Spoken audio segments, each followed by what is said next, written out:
religious orders. It was banned.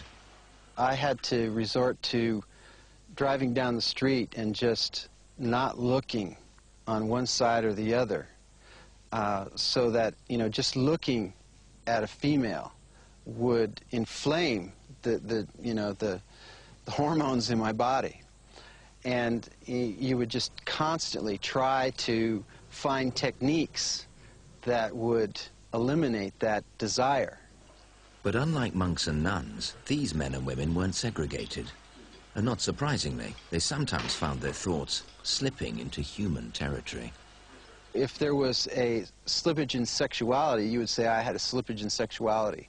If they wanted to know more, they would call you up and say, what was your slippage in sexuality?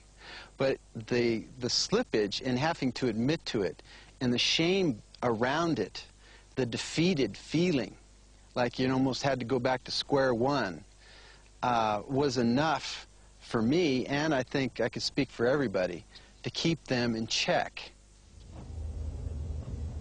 The group continued to remain underground, frequently moving from place to place. It wasn't just anxious parents that Doe was hiding from. He was very paranoid of the government, of police. If there's any hint that we were going to be found out in a neighborhood or somebody's job or Social Security or whatever, there was a shift, there was a motion. Like, we would live 15 people in a house, and there was designated people that could go outside. And the same people were seen outside all the time. So it appeared as though there was just a few people living in a house. So he had elaborate systems of security with all the people that were involved.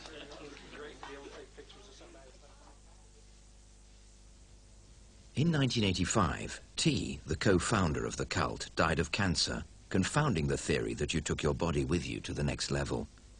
Fortunately, the philosophy of the group had already moved on to accommodate her death.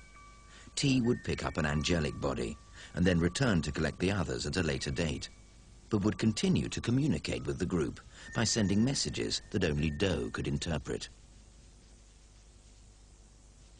As the years passed with no word from David, Nancy Brown feared for his safety.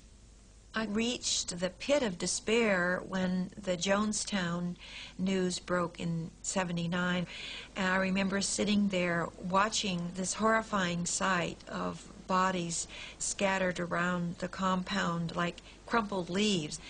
And I thought, my gosh, I don't know if David's group even lives in this country. Is he still with them? Is he still living? Maybe he got killed in a highway accident. I had no idea. Nancy was determined to find out, and thanks to her perseverance, limited contact was resumed. And Doe finally decided to allow his students a family visit.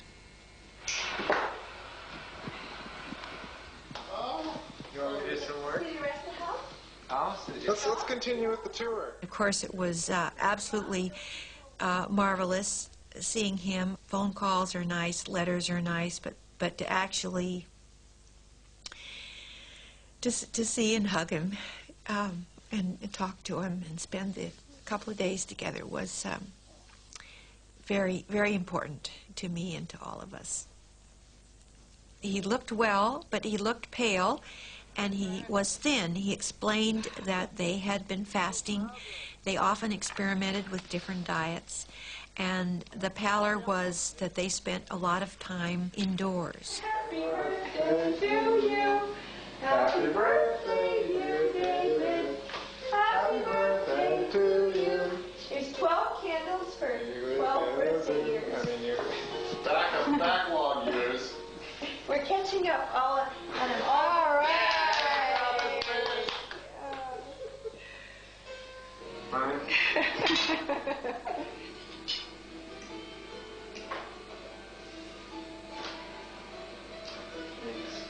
One evening, we had a pretty intense talk, and his father and one of his brothers in particular pressed him pretty hard about his beliefs and his choice. And, you know, it was really clear that there wasn't anything that was going to dissuade David from what he had chosen. And when this thing came along, it was like, This is what I've been waiting for. It's like somebody sounding the trumpet. David would say, stimulating the attachments to our families and our former lives detracts us from our mission. If I were a monk or a priest and I was in a cloistered situation, they only see their families only once a year or less, and so we don't feel that we're doing anything extraordinary in terms of our commitment to our beliefs. Well, I gotta take off today. Yeah. Got a plane to catch Sacramento about 2, so. After 10 years in the class, most members had taken the necessary leap of faith to believe that Doe was quite literally their savior. I'll tell you about a kingdom level beyond here, and if you want to go there, then you have to follow me, because I'm the guy who's got the key at the moment. I believe Doe, compared to Jesus, is a 20th century Jesus. In other words, whether he was the exact same soul that was incarnate 2,000 years ago and was called Jesus or not is really irrelevant, because it's the information that he felt was more important, not who he was in particular. And some people would say that Doe was actually suffering from a great mental illness, and delusional mental illness. Yes, a great many people said that Jesus was suffering from a great mental illness, I'm sure. And I don't think Doe is suffering from any more of a great mental illness than Jesus. But Michael Conyers was beginning to lose his faith. After 13 years in the group, thoughts of leaving had started to enter his mind. I think basically was a lack of vitality in my life, boredom. I wasn't liking what I was doing, and I had more and more doubts of the validity of what I was doing. Marshall Applewhite asked me how I was doing and whether or not I wanted to go have a visit. And I said, sure, I'd like to have a visit. When I got on that plane, I knew I wasn't coming back, so I left.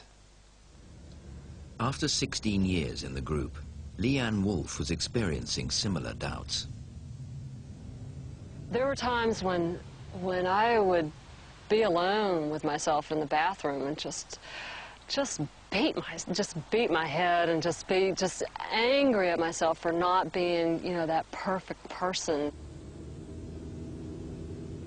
I did start to doubt who Doe was saying that he was. Not that I doubted his sincerity ever, or his belief in what he believed, but I was at a point where I was not happy. I felt I had reached the depths of self-hate. I had failed the overcoming process. I had not succeeded in evolving from the human level into the next level.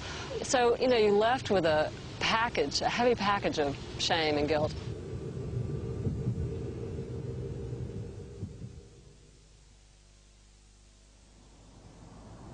Perhaps it was the loss of several other class members that prompted Doe to go public once again in 1994. His aim was not just to recruit new members. Having accepted that they may need to die to ascend to the next level, the group's public meetings actually had a more sinister purpose. We were also hoping that it might accelerate our departure. In other words, maybe some irate Christians would think that we were saying blasphemies, and someone might take a gun and blow us up or something. But we definitely wanted to return to the level above human.